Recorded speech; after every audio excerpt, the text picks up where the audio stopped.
था। मैं आपको बताऊं, 1 अप्रैल मेरा ऐसा गया है कि जब मुझे टेंशन नहीं लेना पड़ा कि सर इंक्रीमेंट कितना होगा।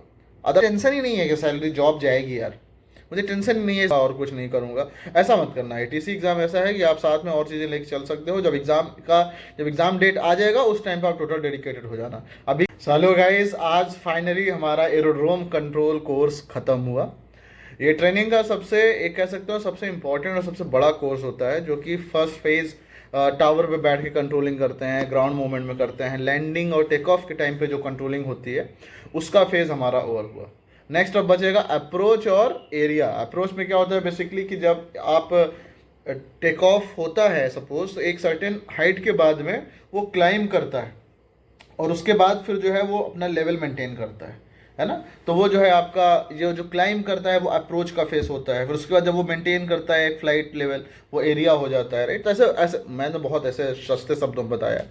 तो ऐसे चीज़ों का तो हमारा पहला वाला फेज खत्म हुआ, जो कि सबसे बड़ा था। और finally guys feeling very very relax, सच बता रहा हूँ। आई वॉज वेरी बिजी, मैं कुछ नहीं कर पाया इस बीच में जब तक एरोड्रोम चल रहा था। फाइनली आज बोर्ड का जो एग्ज़ाम होता है वो ओवर हुआ, ठीक गया, अच्छा गया। और जो भी था finally we learn a lot of things. जो भी था लाइक कैसे कंट्रोल करते हैं, मतलब अगर मुझे अभी बैठा दो तो मैं इतना कर सकता हूँ कि जो जहाज़ आ रहा है उसको लैंडिंग वगैरह करा सकते हैं, डिपेंडिंग अपॉन जो और भी सिनेरियोज़ हैं। और भी लोगों के साथ में काम करके लैंडिंग करा सकते हैं, टेक ऑफ करा सकते हैं। तमाम ऐसे एरोड्रोम कंट्रोल कोर्स की हम लोगों ने प्रैक्टिस की गई बहुत। मैं आपको कभी दिखाऊंगा ये सब प्रैक्टिस कर करके ना। ये जहाज है, ये येलो वाला जो है आने वाला जहाज है। ये जो है डिपार्चर है, ये जाने वाले जहाजेज है। ऐसा हम लोग लगा लगा कि दिन भर, कम से कम इसको मैं बताऊं तो कम से कम हज़ारों स्ट्रिप्स जो है आपने यूज़ कर ली होंगी। और प्रैक्टिस में हम लोगों ने लगाया है काफ़ी। यहाँ पे रूम पे बैठ के एक बंदा पायलट बन जाता था, अपन एटीसी बन जाते थे, एक को पायलट बन जाता था, प्रैक्टिसेस करते थे, राइट। क्लियरेंसेस देना, क्लियरेंस लेना, टेक ऑफ क्लियरेंस देना, ये तमाम चीज़ें हम जो एटीसी के टर्म्स में होता है वो हम लोग बात किए। खैर मैं बात इसलिए कर रहा हूँ कि ये हम ओवर हो गए। Now I am free guys, थोड़ा सा फ्री हूँ। अभी अल्पा का होगा, इंग्लिश का होगा। तो आई डोंट नो, मैं आपको बताऊंगा कि मेरा इंग्लिश कैसा हुआ। और इंग्लिश में रेटिंग मिलता है, तो मैं आपको बताऊंगा कि इंग्लिश में कितनी रेटिंग मिली मुझे। कुछ रेटिंग है, उसके बेस पे आप अगर नहीं मिला तो आपको फिर से अपेयर होना पड़ेगा। आपको वो इंग्लिश का रेटिंग लेना बहुत ज़रूरी है।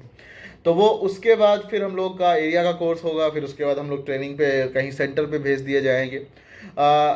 नए वैकेंसी जो अभी रिजल्ट आए थे, जब ये खाली होगा तभी लोग आएंगे, राइट। जब ये खाली होगा तभी आएंगे। तो अभी जो हमसे पुराने वाले बैच हैं वो मान के चलो कि वो हम लोग का करीब अभी 3 महीने और चलेगा, 2.5 महीने और चलेगा। और जो दूसरा हमसे पहले वाला है उनका, वो हमसे 1 महीना पहले है तो उनका 1.5 महीना चलेगा, राइट। तो 1.5 महीने तो आप समझ लो। उसके बाद कुछ लोग आएंगे, डिपेंडिंग अपॉन वो देखना पड़ेगा कि नए वैकेंसी वाले आते हैं या सेकेंड लिस्ट जो बुलाई गई थी वो लोग आते हैं। बट हाँ, लोग आएंगे। रिगार्डिंग अबाउट वैकेंसी, वैकेंसी पे कुछ भरोसा मत करो, है ना। वैकेंसी पे कोई कुछ उल्टी सीधी बातों पर मत भरोसा करो कि इतनी वैकेंसी आने वाली है, इतनी वैकेंसी नहीं आने वाली है। आपका काम है पढ़ाई करना, और बाकी सिर्फ एक ही एग्जाम के लिए डेडिकेटेड मत रहो। ऐसा मत करना कि मैं सर सिर्फ अब जो है मैं एटीसी का ही पढ़ूंगा और कुछ नहीं करूंगा। ऐसा मत करना। एटीसी एग्जाम ऐसा है कि आप साथ में और चीज़ें लेके चल सकते हो। जब एग्जाम डेट आ जाएगा उस टाइम पर आप टोटल डेडिकेटेड हो जाना। अभी के लिए मैथ फिजिक्स जैसे बोला था वैसे पढ़ते रहना। और दूसरी बात यह है कि आपको सब कुछ सिलेबस वगैरह पता है, पढ़ना क्या है, कैसे कैसे पढ़ना है, ये मैंने आपको बता रखा हुआ है। तो आप लोग बस एक काम करना है आपको कि अभी आप लोग, और गाइज एक बात और बता दूं, मैं इस वीडियो को सोच रहा था थोड़ा और अच्छे से बताऊंगा कि जैसे मैं आपको बताऊं, मैं कॉर्पोरेट में काम किया हूं और फिर मैं गवर्नमेंट में काम कर रहा हूं। तो मुझे एक थोड़ा सा बेटर अंडरस्टैंडिंग है इस चीज़ का कि क्या फ़ायदा होता है, क्या नुकसान होता है। मैं आपको बताऊं, 1 अप्रैल मेरा ऐसा गया है कि जब मुझे टेंशन नहीं लेना पड़ा कि सर इंक्रीमेंट कितना होगा। अदरवाइज अपन परेशान रहते थे मार्च और फरवरी के महीने में कि मैनेजर को इंप्रेस करके 30% इंक्रीमेंट निकलवा लें। ऑब्वियसली पैसा ज़्यादा होता है, लेकिन यहाँ सुकून बहुत है गाइस। मुझे टेंशन ही नहीं है कि सैलरी जॉब जाएगी यार।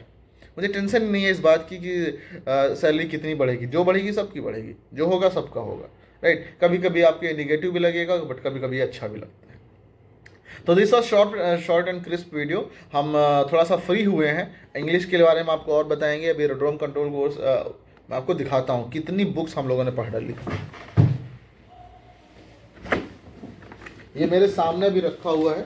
वाइवा के लिए थोड़ा बहुत पढ़ने की कोशिश किया था। अभी इसमें से 5-6 बुक जो है उधर रखी हुई हैं। इतनी सारी बुक्स गाइस 3 महीने में पढ़ा दिया इन लोगों ने। इतना तो मैंने सिर्फ अपने IIT जेईई के प्रिपरेशन के टाइम पे पढ़ा था, राइट। बीटेक तो अपना ऐसे ही चला गया 1 नाइट स्टडी में। मैं सजेस्ट नहीं कर रहा हूँ, बस बता रहा हूँ, राइट। तो ऐसे अपन का होता था।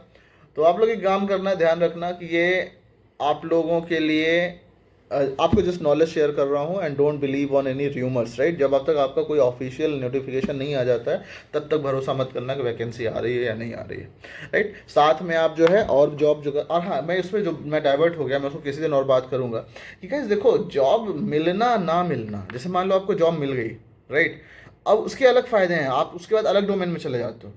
तो अगर और सरकार, जैसे बहुत सारे लोग हैं कॉर्पोरेट जॉब कर रहे हैं, कॉर्पोरेट जॉब करने के अब लोग परेशान है कि सर मैं छोड़ दूं क्या, सरकारी के लिए तैयारी करूं क्या।